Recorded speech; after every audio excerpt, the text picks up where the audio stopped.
In today's ultra-competitive business world, being a successful entrepreneur or business owner can be very challenging.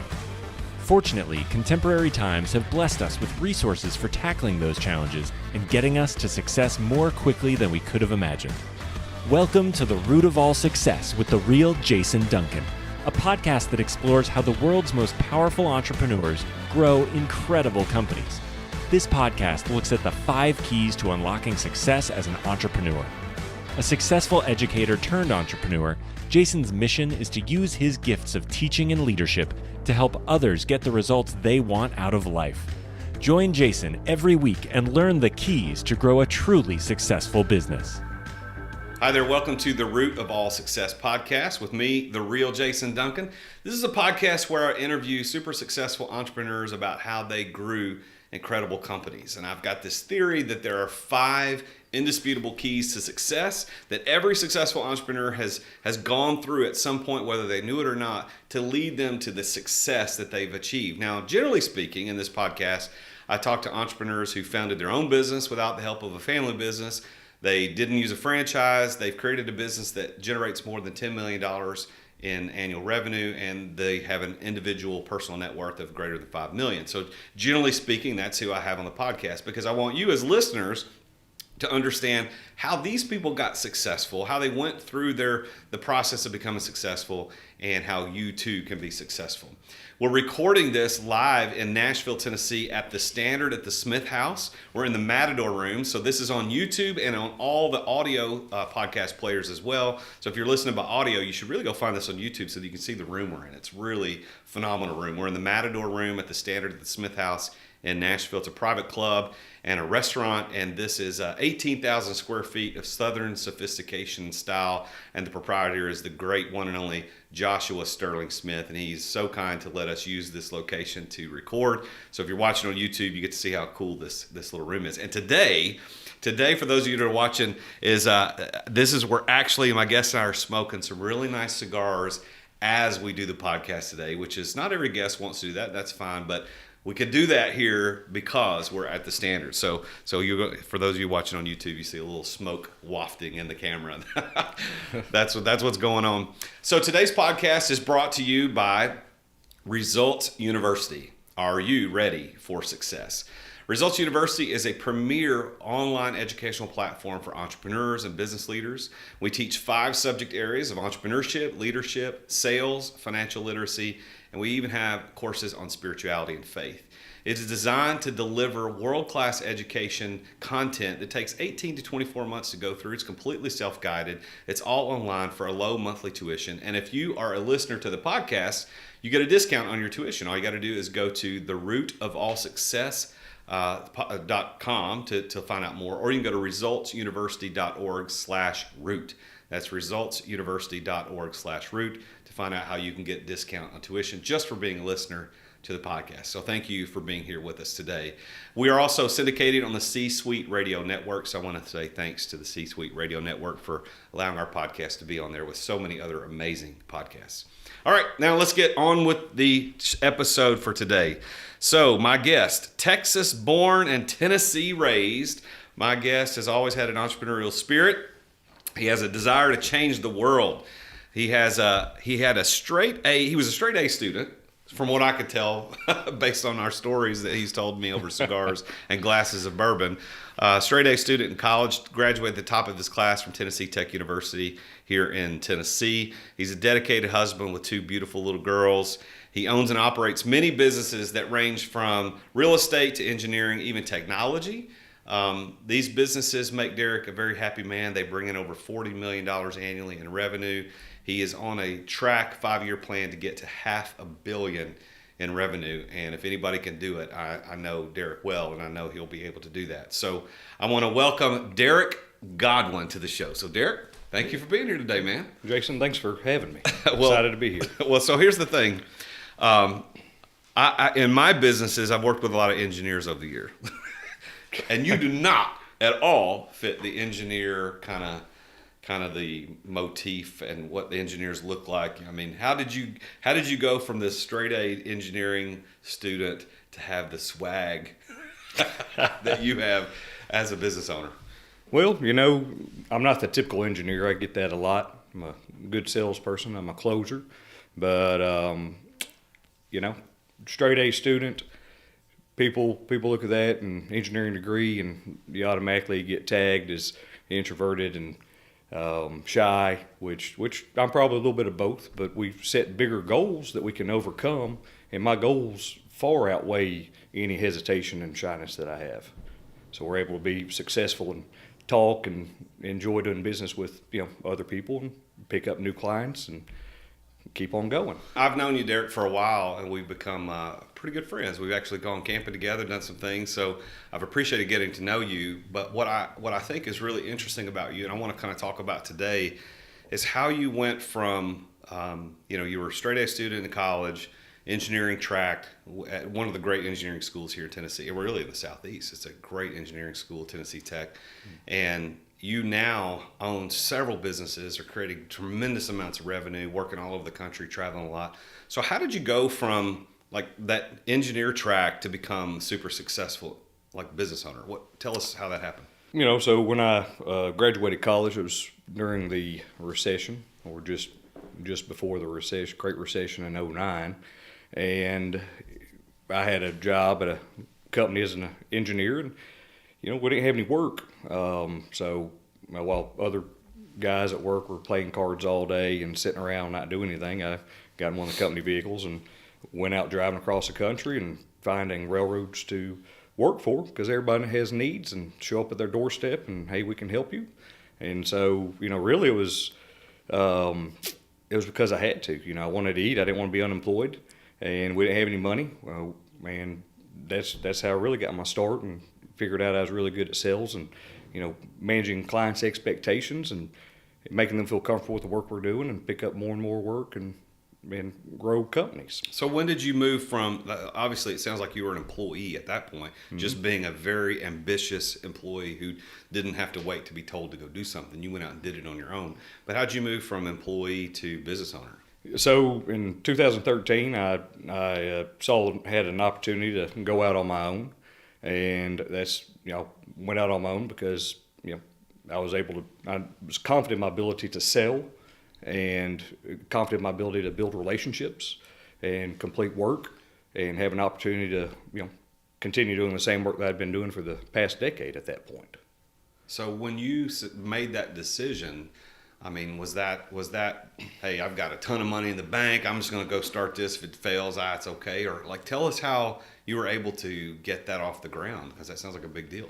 Yeah, and there's a lot of barriers to entry in the industries that I'm in. Insurance costs are enormous. Working on the railroad's very risky. One of our insurers is Lloyd's of London, so you get those guys involved and instantly start paying a whole lot of money. When I started, we had my oldest daughter, Ashlyn, she was probably 2 at the time. My wife wasn't working, and then I became unemployed to start, and live this dream that we'd been talking about for quite some time. When I left, I had $96,000 in my 401k, and I borrowed $100,000 from my mom. So, Whoa. that was the only money that we had. We had no other money in savings, and we had no assets. We had a house that was leveraged out completely because we're a new couple and build a house, and that was kind of the lifestyle then. So we put it all on the line, every bit of it. Wow. Well, let me tell you, so as we talk about people becoming successful, I want to make sure that the listeners understand that that was a little over 7 years ago, maybe not even, just about 7 years ago. Here we are today. That risk that you took now it's turned into a company that's bringing in companies that are bringing over $40 million in revenue. That is astounding, and sounds like success. So how would you consider yourself successful? What do you think? Yeah, every day we get up, and I've got my family by my side, and we've got opportunities to grow companies and take care of all of our employees, because we're nearing 150 employees right now. Wow. And the way I look at it, we've got the average family has 4 mouths, so we're feeding 600 people a day, and 300 retirements and 300 college funds, and we really get a lot of joy out of getting up, and yeah, I consider myself very, very fortunate and very successful.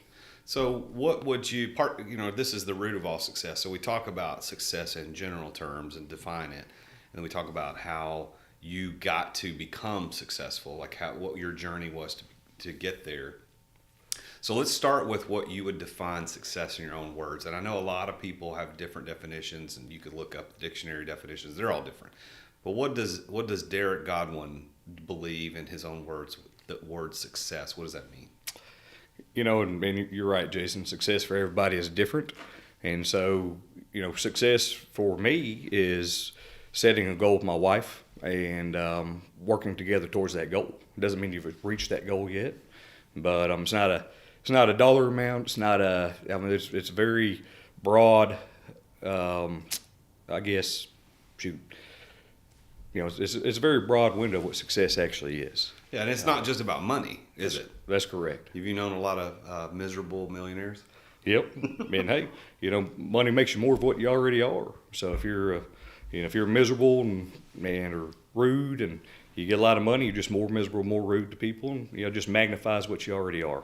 You talked about you and your wife, that success is about setting a goal and reaching that goal. And what's interesting is that if you look at the word success from a dictionary's definition, only a few of the dictionaries list wealth or finances as a part of the definition, but almost every single one talks about that success is when you attain a goal. It's the result that you actually wanted. Mm-hmm. And so when you launched out on your own in 2013, right? It was 2013. Yep. When you launched on your own, what did you, and I know hindsight's always 20/20, but like if you go back and say, in 2013, when I said I'm going to do this on my own, what was the primary goal at that point? That's funny that you asked that, because we think about those days a lot.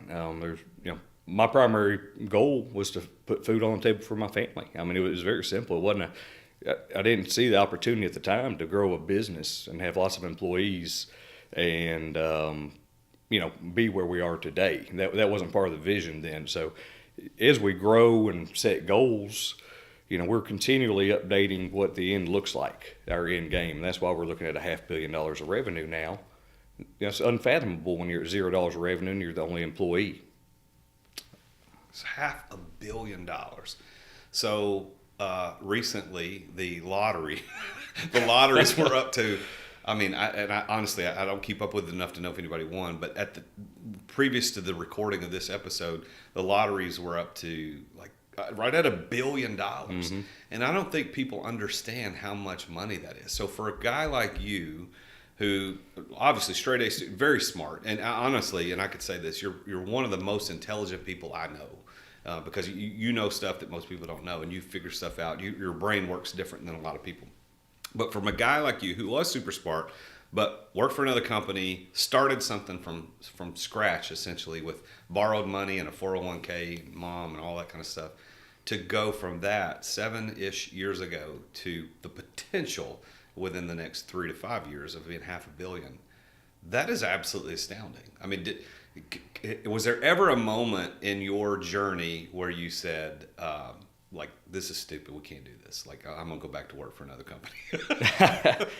There's lots of days that you regret starting the business, and you're told how lucky you are. It's not luck. It's the 5,000 hours a year, 20 years of working that has made us an overnight success.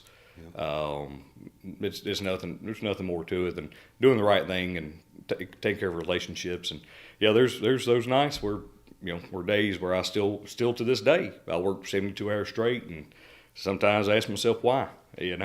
And what we end up doing is looking at our goals and where we want to be and how we're going to get there, and that's the path that we've selected and agreed on, and that makes it all worthwhile at that point. Yeah, because that's what success, as we talked about, success is reaching the goal that you want. Like if you have a goal to get to a certain position, whether it's financially or geographically, and you reach that, by definition, you're successful. But what I love sitting across this table with microphones with other successful entrepreneurs is I learned that, okay, my original goal was I want to hit $1 million in revenue, and then my next goal is I want to hit 10, and you're at $500 million, right? Yeah. But honestly, you hit 500 million in the next 5 years, what's the next goal? I mean, it's going to change, right? So your next goal is 750 million. The next goal maybe is $1 billion. And that is the hunger and the passion of an entrepreneur. And that's really, and I want to do this right now. So passion is the first P of success as far as I'm concerned. Like when I teach these 5 indisputable keys of success, there's passion, there's place, there's people, there's preparation and plan. So this passion idea, and I want to get your perspective on this for the listeners, is that there's two sides of passion. Number one, there's this excitement, just sheer joy and loving it. And you work a lot, and we'll talk about the railroad consultants in a little bit more deeply, but you work a lot in the railroad business. Now, there may be passion and excitement about railroads in general and engineering in general, but there also is this other side of passion that means willing to endure, willing to suffer. And if you think about the passion of the Christ, and I mention this almost in every episode, it wasn't that Jesus was excited to go to the cross. It was that he was willing to suffer, willing to endure for the outcome. So you just mentioned that you sometimes work 72 hours straight, and I happen to know that because when I text you, you don't get back to me for a week. It's because you're working. Yeah. But also know the stories that you've told me about how much time you put in, and you just mentioned 5,000 hours a year. And for the people that don't know how to do math, real quick, 2,000 hours a year is what a normal employee works at 40 hours a week, 50 weeks a year, right? So 5,000 is more than double that. So it sounds to me like passion is one of the keys to your success, and your passion translated into just working a lot of hours and putting in all the time. So tell me and the listeners what you think about how passion plays a part of your success. Yeah, so we're very passionate about what we're doing, obviously, and you can tell that because I get excited talking about our businesses and where we can go and the opportunities that we have. I mean, you hear the passion in somebody's voice. We're talking on the phone to someone. You can't see them, but their inflection will go up, their tone will go up. They'll talk a little higher pitch when they're excited, and that's just a natural body language that you can hear and sense. So, we've got some great goals. Our goals aren't selfish or greedy, and we want to keep doing what we're doing the best. We want to be the recognizable brand. In fact, for this year, we've removed the words under our logo, and we just have RC now because we want to be that recognizable brand nationwide. So we're rebranding right now, and we're working coast to coast.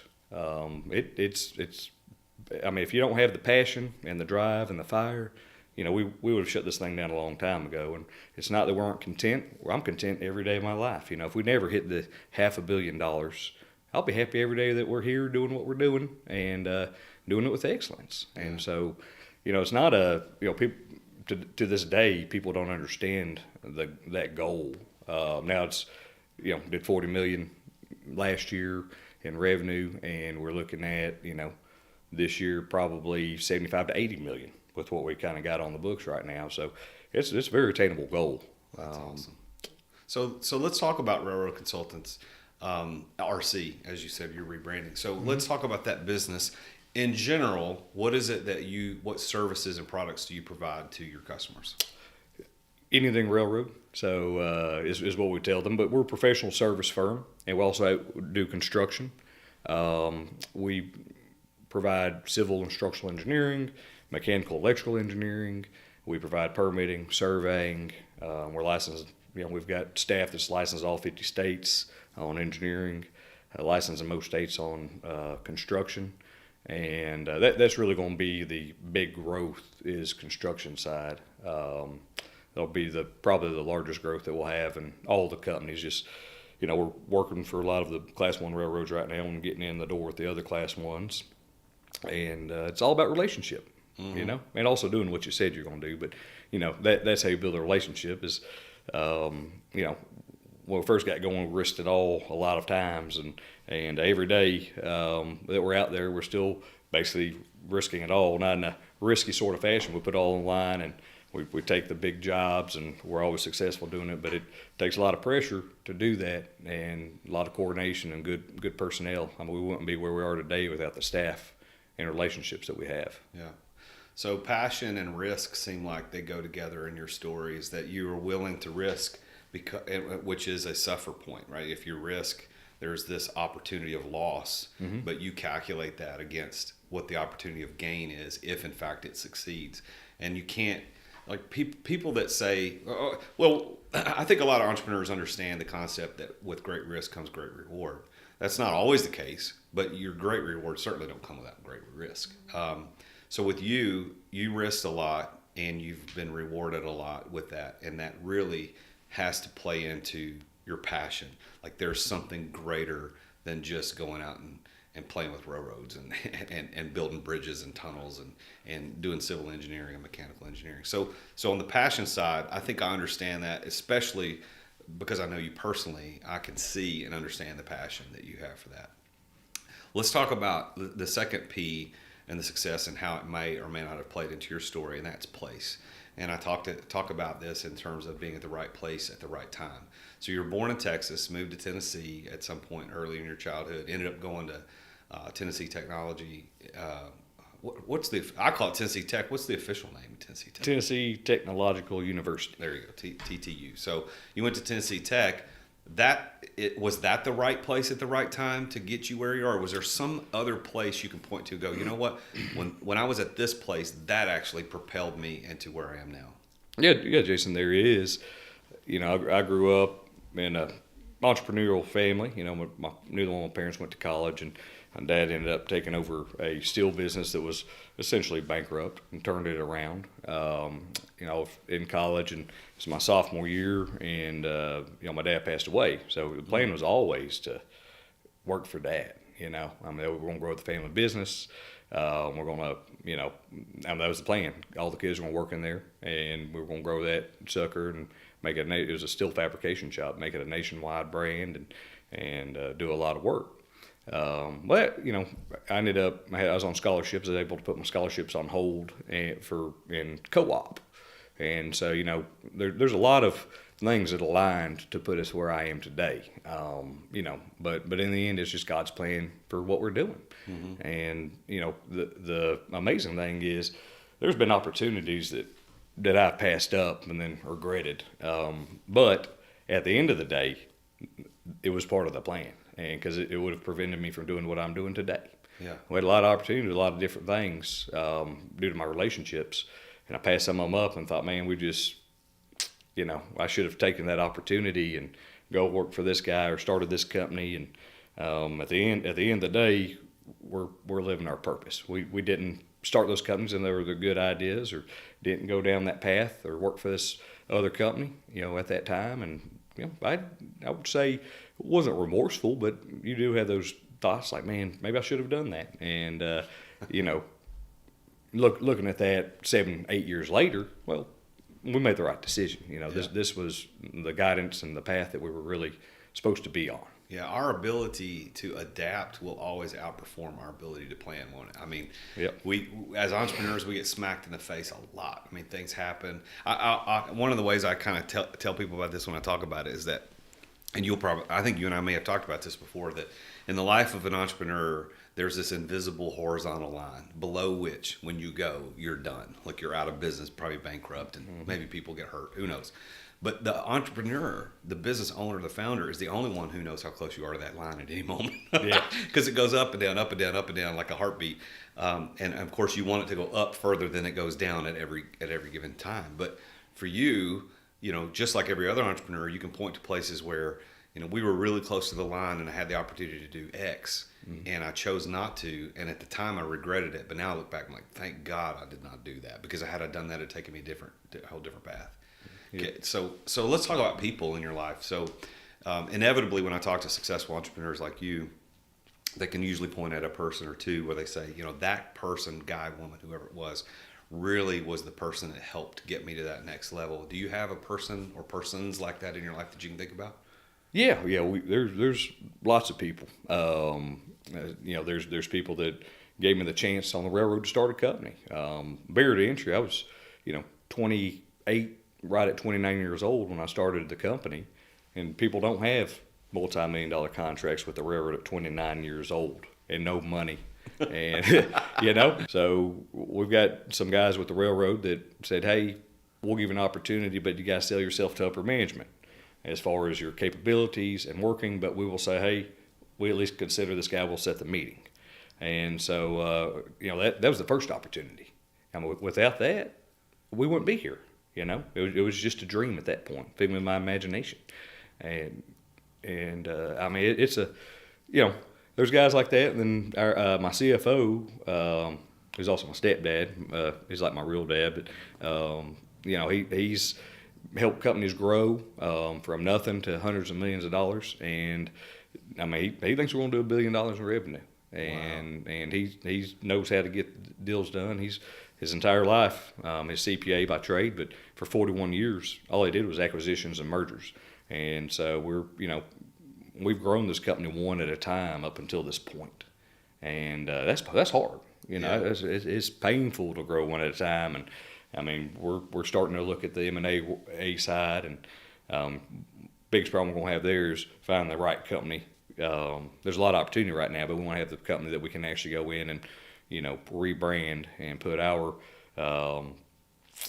beliefs and views in, make sure that they can adapt, and they need to be pretty closely aligned with what we already believe anyway, or it's just not going to work. So I feel like we've grown extremely slow. 7 years is not fast enough for Derek Godwin. But I do see how fast we've grown. It of course makes banks nervous because you're growing so fast, and there's opportunity everywhere. It doesn't matter. There's not a person out there that's going to control my destiny other than myself. I'm not going to wait on the world to tell me what to do or act on me. I'm going to go act on the world. We drive down the road and I just see dollar bills everywhere, $100 bills hanging from trees and hanging in this guy's yard. He needs landscaping, and this guy needs something painted.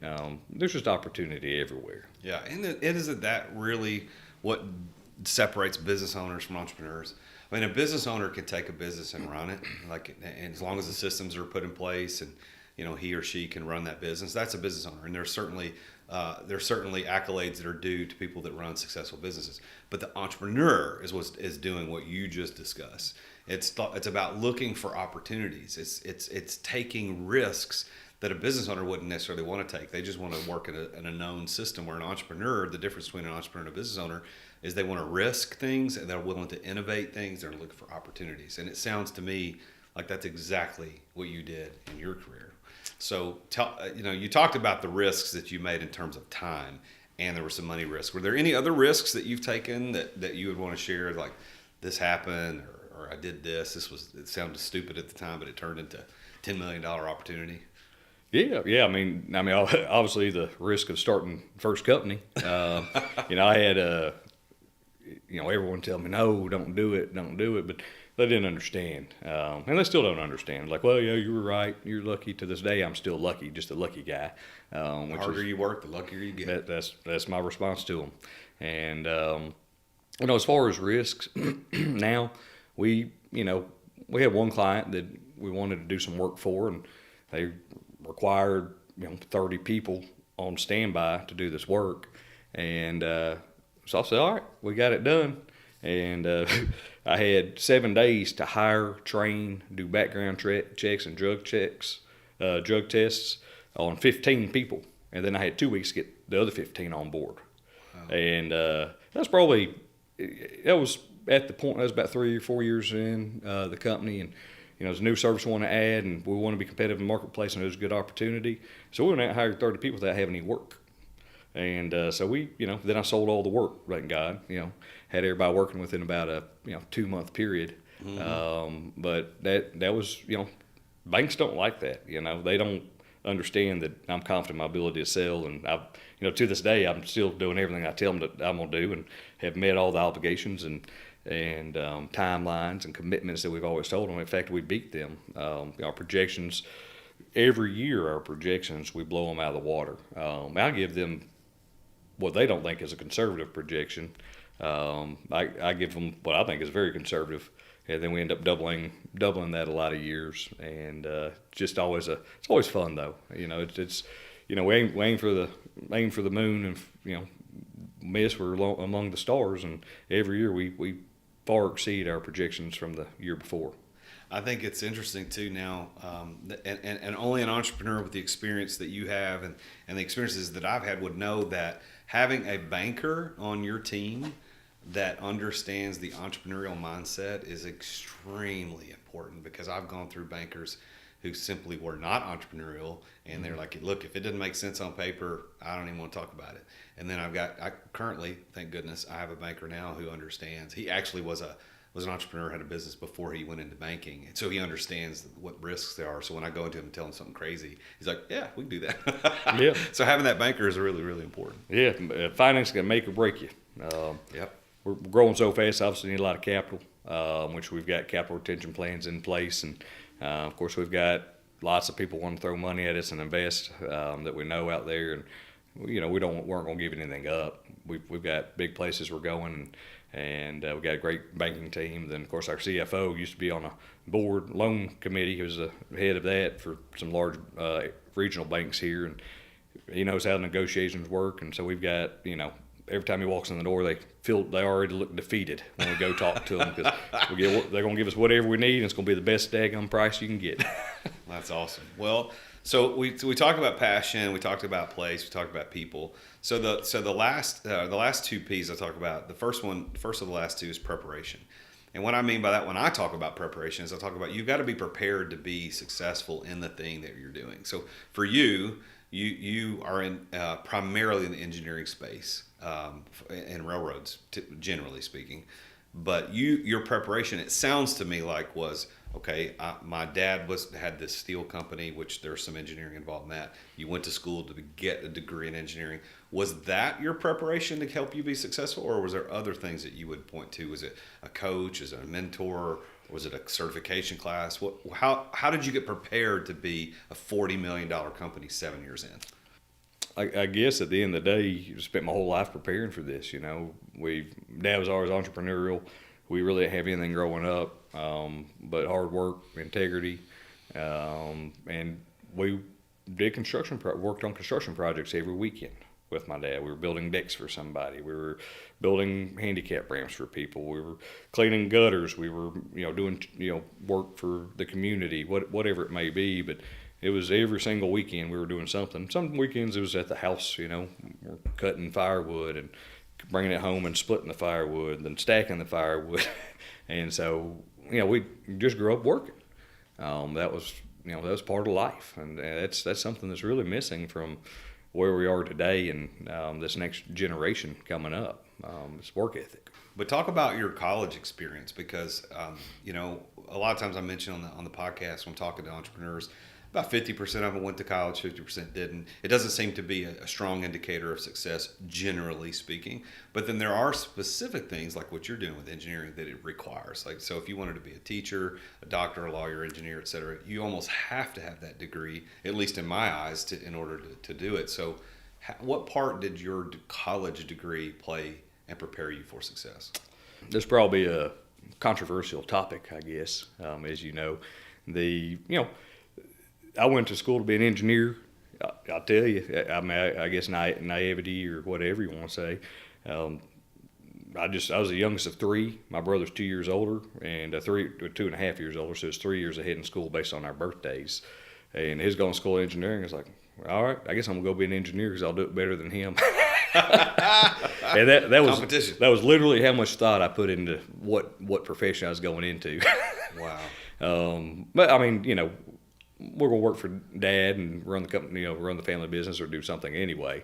Of course, again, they didn't have any college education. He was extremely successful, for a lot of reasons. But, college, without college, I wouldn't be able to be an engineer, And so I wouldn't be able to start an engineering company. I could have started a construction company, but, engineering is, fairly simple to get into from a cost perspective compared to all the equipment that we have now and all of the contracts nationwide and leases and everything we have to keep up with. I mean, it's very capital intensive.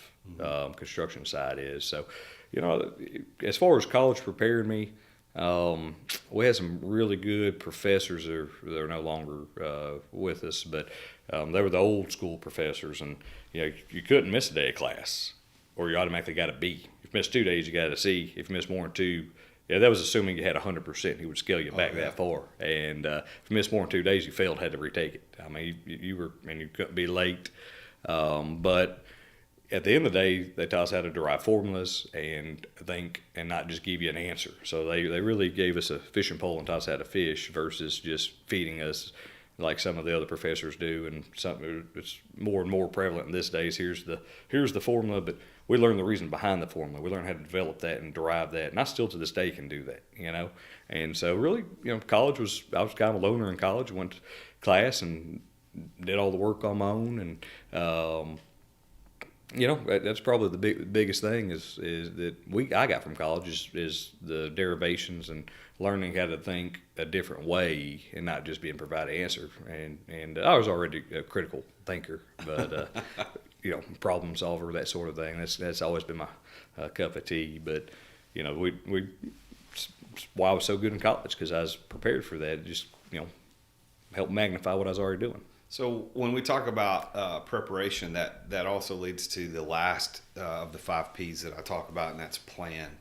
And so I firmly believe that successful entrepreneurs use these 5 P's, and the 5th one being plan.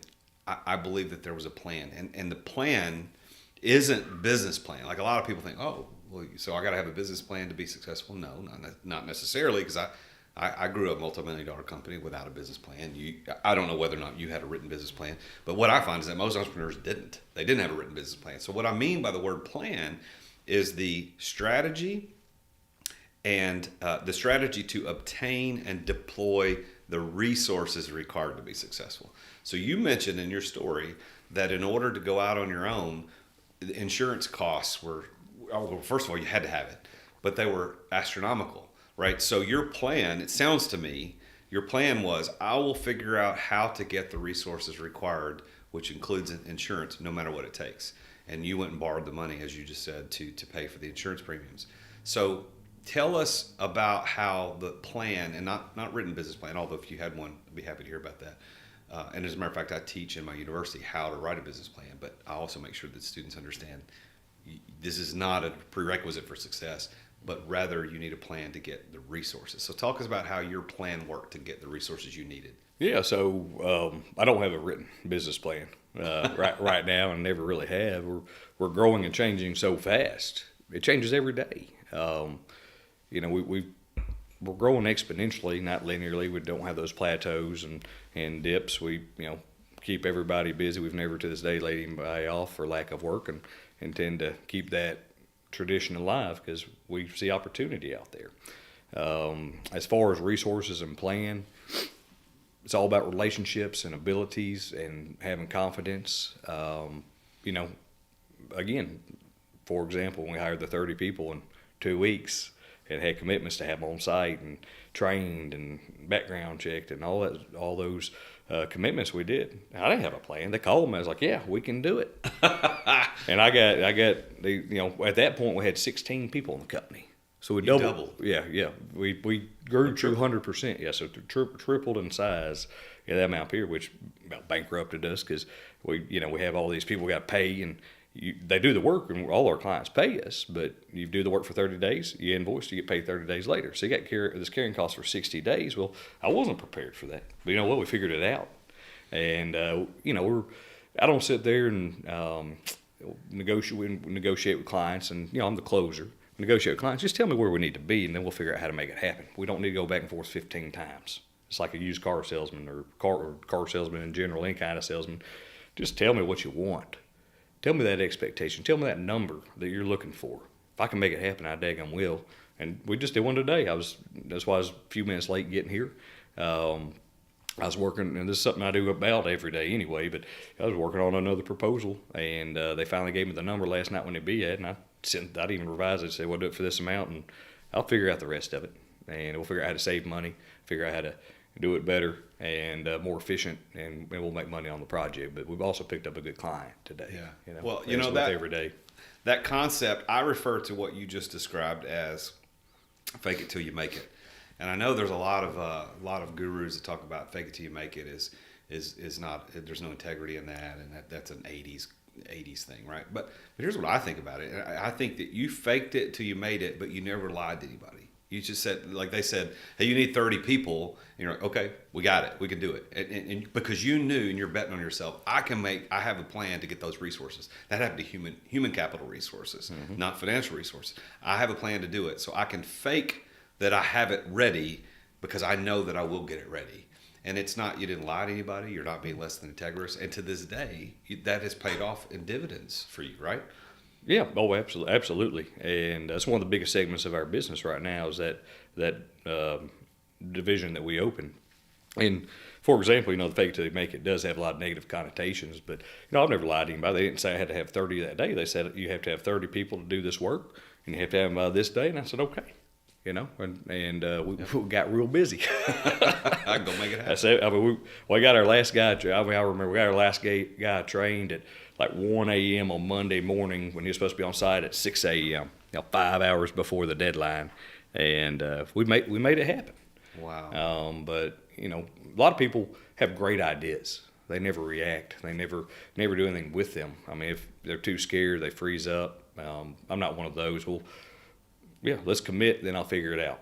Our mantra, one of our things we don't do is we don't say no, say yes.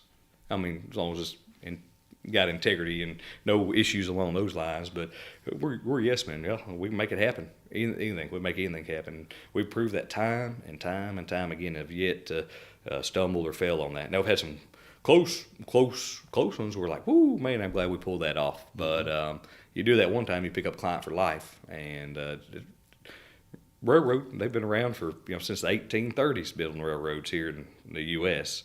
And so they're setting their ways, and they've got their contractors they've used for 3 generations. It's a tough market to break into. It's all about relationships and getting that chance. I know that I see, because you and I know one another personally, I see how much time and energy you put into traveling and being with your clients, and you just sent me some pictures of you went on a duck hunt with some of them and stuff. I mean, I don't think I know any other entrepreneurs who spend as much time as you do with your clients. And it may be just because of the nature of the industry, railroad, that's just what happens.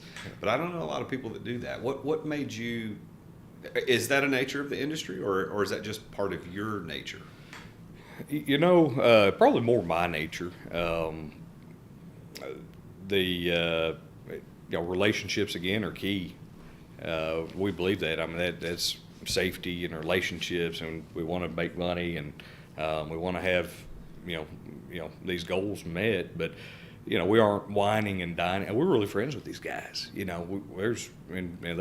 pay their own way. I mean, it's not it's just one of those deals. It's crazy, but it's just about getting together and talking. We try not to talk a lot of business when we're together. If we're hunting or if we run to the lake, we've got a client that I always go to the lake with every year. He brings his boat, and I bring my boat, and we have our families and we hang out together, and that's it. And we do that once a year on Memorial Day, and it's just one of those things. It's already on my calendar, just like camping every year with you in October. Yeah. So you've got several businesses that you own. We spent a lot of time talking about railroad consultants or RC. Is it actually just going to be RC, or dropping the whole words, or?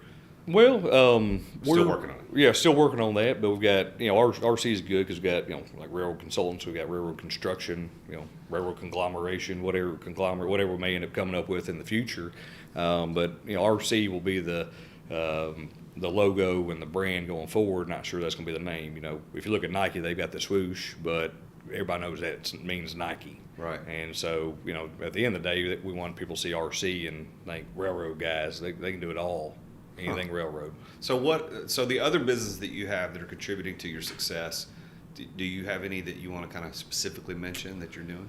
We've got probably not by name, but we do have a steel fab shop, and we do a lot of retail spaces, malls. Do a lot of work for a lot of big clients. Some of the probably out of the top 10 largest companies in the world, we're probably doing work for 3 of them out of the top 10, and they're probably close to the top 5, if not, in there. Right. So again, that's about the relationship and being able to meet impossible guidelines of, the railroad. if you don't keep trains running, you don't generate revenue. Well, we don't get paid. So we're very creative and innovative and understand what it takes to build a job and design a job successfully, efficiently. We value engineer a lot of projects and save the clients millions of dollars. They love it. They love it. And we get continual work because these other companies don't understand how to value engineer and don't understand how they aren't construction guys too. I grew up in the construction world and grew up welding, and I understand access holes and how to get things done. And I go out there with the construction guys every once in a while and I work with them. I did that. In fact, I did that right after Christmas on an emergency project. I went out there and worked with the guys, and I like to do that every once a quarter, once every 6 months when I get out and show them that we do know what we're doing, and it builds camaraderie and builds a good sense of culture, which is very important. I think a lot of entrepreneurs who are listening to this could probably would agree with my sentiment when I say that, when you find the thing that you really are passionate about, that you really enjoy, and that you're really excited about, you kind of go all in. You're like, I'm in on this, whatever it is. And for me, I'm in on the things that I'm doing, and I love it. And so it's been a long time as an entrepreneur since I've looked at other opportunities outside of my own businesses and thought, I want to throw in with that guy, or I want to throw in with this girl. Because I thought that their opportunity might be better than mine. You know what I'm talking about? Like early, like in your story, probably there were these times you were like, this other guy's got this ice cream shop. I think I could make, I want it, whatever that is. Well, today, as where I sit in my chair today, I don't have that happen anymore. I'm not looking for other people's opportunities to, I want to get in on that. I think I could make a lot of money in that, or I could do that, or I could be successful. But I will say this, out of all the entrepreneurs that I know, you're the only guy that every once in a while that comes to me like, I need to partner up with him. Like something cool is happening. So I think I'm really excited that I know you. I'm excited that you're a part of this podcast. I'm excited that I'm happy that we're friends. I'm honored that you're a guest on this podcast, because I believe that there's a lot of things that people who are entrepreneurs who want to be successful can learn from somebody like you. Now, you put in ungodly amounts of time and hours that I don't think a lot of people would be willing to do. But I think the outcome speaks for itself. I mean, you've got your wife is fantastic. Your girls are awesome. I love, your house is fantastic, and we go hang out together and do different things. And so I appreciate you, Derek. I appreciate your friendship. I thank you for being on the show today. Is there anything else that you would want to tell the listeners about success, or about your business, or how to get in touch with you, or anything else you want to share with us? I guess at the end of the day is to act. A lot of people freeze up and don't have confidence in their abilities. When same thing for me when I started, it was really just to employ myself. Yep. I didn't. Me too. That's got a mortgage to pay. That's right. We're about starved to death. I mean, it was close. Before the money started turning green, turned at the last minute. On the last day, and finally things were up from there. But. I'll tell you, entrepreneurship's only can go from hero to zero back to hero in about a 30-minute period. And you got to hang on for the ride. You got to have that tolerance and manage your risk good. But you got to have a good wife at the house, good family support, or husband, a good spouse. The most important thing is that just probably 99.9% of people never act. They've got a good idea. They could change the world if everybody that had a great idea would go after that, or if half the people would. Think about how different this world would be today. It's incredible. So my biggest advice is just, hey, you got an idea, don't be afraid to go after it. If it doesn't work, you're in the same position you are today. Nothing's changed. If it does work, then you might have just changed the world. Well, there you have it, folks. You hear from a very successful entrepreneur, Derek Godwin, who has built a fantastic company with Railroad Consultants and all the other businesses that he has. And you see that my theory about these 5 indisputable keys to success: passion, place, people, preparation, and plan, played out in his story, maybe in different ways than in other people's stories, but it could play out in your story as well. And now, if you want to see how your odds of success or probability of success works out, I've got something special I want to offer you. If you go to therealjasonduncan.com/success, so that's therealjasonduncan.com/success, you can take a free 5 P's of Success assessment. And And that assessment will give you a personalized report showing you where you rank on those 5 things and whether or not you should proceed in that idea or that venture, or whether you should pick a new one. And what's interesting about that assessment is that a lot of times when people take that assessment, they come up with, I don't have the passion for this like I thought I did, or I don't have the preparation that's going to be required to get there. And so you can either abandon it, or you can just work on those particular P's and kind of get those up. So go to therealjasonduncan.com/success, download that and take that assessment. It's completely free. And of course, if you're interested in getting a world-class education in entrepreneurialism or business leadership, you can go to resultuniversity.org/root for a special discount on tuition. So Derek, thank you again for being here. This has been great, getting to know a little bit more of your story and enjoying a good cigar. A friend of mine gave this one to me. It is a Bolivar, and it's really good. I hope yours was good too. So it was. Thank you. So before we sign off, I want to say this. If you are watching on YouTube, please hit the subscribe button, hit the bell icon so that you can get notified when new content is put up on my YouTube channel. And you can see all of these podcasts with The Root of All Success on my YouTube channel, which is at youtube.com/C/TheRealJasonDuncan. Or, of course, if you're listening on Spotify, iTunes, Google Podcasts, wherever you listen, Stitcher, please subscribe. And also, if you don't mind, and if you like this and it's a good interview and you like these podcasts, please hit a review button and leave us a really great review. I would really appreciate that. And so next time we'll have another guest on here talking specifically about how he or she got to the success that they've experienced and how you can do the same thing. So until next time, I'm the real Jason Duncan, and Jesus is King. Thank you for listening to another edition of The Root of All Success with the real Jason Duncan. If you've enjoyed this week's episode, we invite you to visit therootofallsuccess.com to access the show notes and other helpful resources. Take charge of your business. Grow it from great to incredible. Join us again next time here on The Root of All Success.